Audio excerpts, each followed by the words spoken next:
So I think I can break my own rules today because there's some ground we've missed. We're going back a day. We've a lot of on Wednesdays when we respond to people that are asking for advice for things, and so I'm looking over that. There's some good questions here, and so we're going to do that today instead. This is from Jody. Hi, Matt. All thanks to you and the rest of the Daily Wire crew, I'm writing to you as a former blue-haired feminist who has been saved from leftism. I'm now 30 years old, and I wasted my 20s trying to find a career, sleeping around and doing the feminist things. Now, more than anything, I want to settle down and have a big family. As I've been dating, there have been several conservative Christian men who have great potential but have one downfall, owning a pit bull. Is it shallow of me to not want to date a guy who has a pit? I've now known of 2 attacks, one where they almost had to shoot the dog in front of children because it wouldn't let go. I don't feel comfortable or safe raising a family around a pit or being around one myself. It feels so dumb saying that, but I also feel like it's a valid concern. Is this something that I am being too stubborn about and should be willing to budge on or find a compromise? I absolutely would not raise kids around a pit bull. Wouldn't do it. Not worth the risk. Okay, anytime you have a pet, anytime you have a dog in the house, any kind of dog, there's always a chance the dog could bite. So you talk about percentages, what's the percentage chance? The chance is much too high that this dog will attack the child. And then the other problem too, it's not just about will the dog bite the child? If the dog snaps or gets angry or whatever, wakes up on the wrong side of the bed one morning, what is that going to actually mean? How's the dog going to respond to that? Like if a golden retriever bites you, it'll hurt, it'll be painful, maybe you need stitches. But you don't very often hear about golden retrievers mauling people to death. That's what pit bulls do. If they decide to attack you, they will try to kill you. So you're sort of like trusting this dog to not do that. And that's not trust I would have. So it's not that you're not taking it seriously enough, is that you are taking it seriously. And so I don't think you're being too stubborn. And I do think it's a valid concern. I don't think it's silly at all. If this works out and I marry this man, I want to have kids. I'm not going to have kids with a pit bull now. I'm just not going to. I don't think you have to toss this guy to the side right away, but it is something to bring up. You say, I think this is really going in a great direction. I really like you. All these kind of things. Talk to them about it, but then also say, I don't want to be around the pit bull. I can't imagine ever raising kids around a pit bull, and let them decide what's most important to them. We should obviously kill all the pit bulls, right? This is also something that maybe men should keep in mind. You want to make yourself as desirable as possible. You want to give yourself the best chance possible. Is it worth it having a pit bull around that could literally scare very high quality women away? These would be great women who just everything about them is great. They don't want to be around pit bull. Nothing wrong with that. That's a reasonable concern. So do you want to scare those people? Is it worth it to have the pit bull? Or do you want to just go get a golden retriever instead? You've heard me talk about how important it is to have a VPN to protect your online privacy, but choosing a VPN you trust is equally as important. I like to do my research on my sponsors, and I only recommend brands to my listeners that I believe in. To actually stop people from monitoring your online activity, you need to do what I do and use ExpressVPN. Think about all the times you've used Wi-Fi at a coffee shop, hotel, even a friend's house. Without ExpressVPN, every site you visit can be logged by the admin of that network. That's still true even when you're in incognito mode. ExpressVPN is an app that encrypts all of your network data and reroutes it through a network of secure servers so that your private online activity stays private. ExpressVPN works on all your devices. It's super easy to use. The app has one button, you tap it to connect, and your browsing activity is secure. Stop letting strangers invade your online privacy. Protect yourself at expressvpn.com/WalshYT. Use my link at expressvpn.com/WalshYT to get 3 extra months free.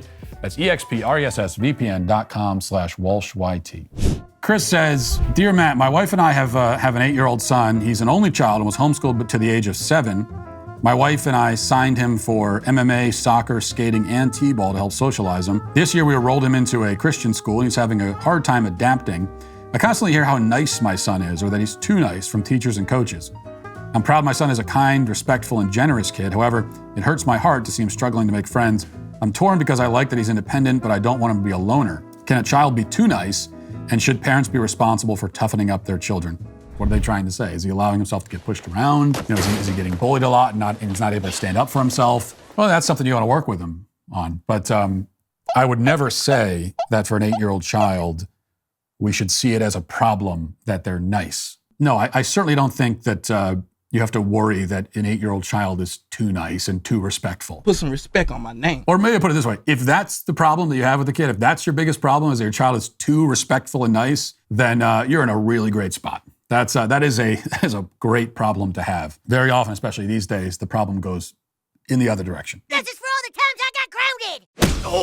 As far as him not making friends the way that you would like, I also wouldn't worry about that. I'm biased a little bit because my oldest son's 9 years old, and it's kind of a similar sort of situation in that he's a very outgoing kid. He loves playing with other kids. We haven't involved in activities, and he's very athletic and creative and all that. But he's also extremely independent. He can go up to the woods for 4 hours and by himself and just work on building a fort, and he loves doing that. So he doesn't make friends as easily as some kids do. And I know that there are parents who see that with certain kids. They're very independent. They can entertain themselves easily. And you start to see it as a problem, and you worry that, they'll be friendless their whole life. I don't see it that way. I think that a kid at 8 or 9 years old, it's still really young. Nothing is set in stone. Yeah, you want to put them in situations where they can meet other kids. And you push them a little bit to socialize, but I wouldn't go too far with that.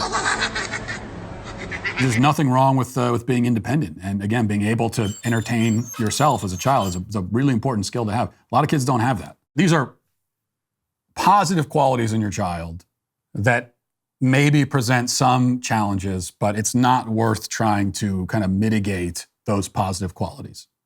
I would just kind of let it play out. All right, finally, from Anonymous says, yeah, all that about marriage is well and good, and your head is no doubt in the right place, Matt. But you offer no actionable solutions other than throwing ourselves into the thing that you just canceled. I suggest that you never get married in the system, and you instead try your best to sincerely get married with regard for being seen by God only. This argument obviously boils down to whether or not this country is going to hell sooner rather than later. Us despised Gen Z conservatives are trying to tell you that it's sooner, and in light of that, we will need a little bit more advice. I find it hard to believe that you don't see that, especially with the brain-dead comments you've brought up on the show so far. It seems you're trying to avoid this, and it does scare me a little to see you shill for America on this particular topic. Shill for America. So that you don't want me to be concerned about the country? You see that as a negative? Am I shilling for America? I don't think shilling would be the word I would use. Maybe advocating. I'm advocating for the future of the country. I'm not advocating for the government or for the regime that controls our country, but I am advocating for the country. Yes, I love the country. And I want to see the country have a future. It's not going to have a future if people don't get married and start families. Okay, everything falls apart and is destroyed in that case. And nobody benefits from that. You cannot have a country, you cannot have a civilization where young people are not getting married and having families. You cut that out, and it is the death of civilization, is what it is. And my position is that would be bad. And I don't want civilization to die. And if we're just going to embrace that and accept it, then what are we even talking about? Like, what's the point of anything? Why bother? Why are you watching this show if you're willing to just give up on civilization? I understand what the problems are. I understand how severe they are. But I want to fight to save civilization, not simply give up on it. Again, if we're going to do that, then there's no point in any of us talking about any of this. Just give up, go home, and wait for it to all fall apart. And you can do that, and some people have done that. But don't tell me that that's the respectable, certainly don't tell me it's the masculine, manly response. Uttering complete surrender, being passive, is that what being a man is now?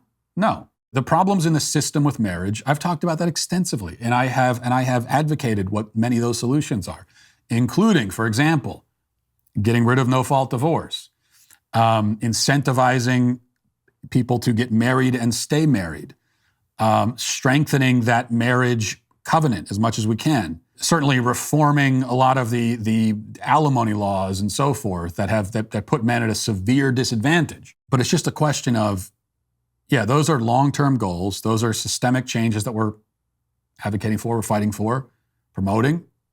But what are you going to do in the meantime? What is society going to do? Are you just going to give up completely?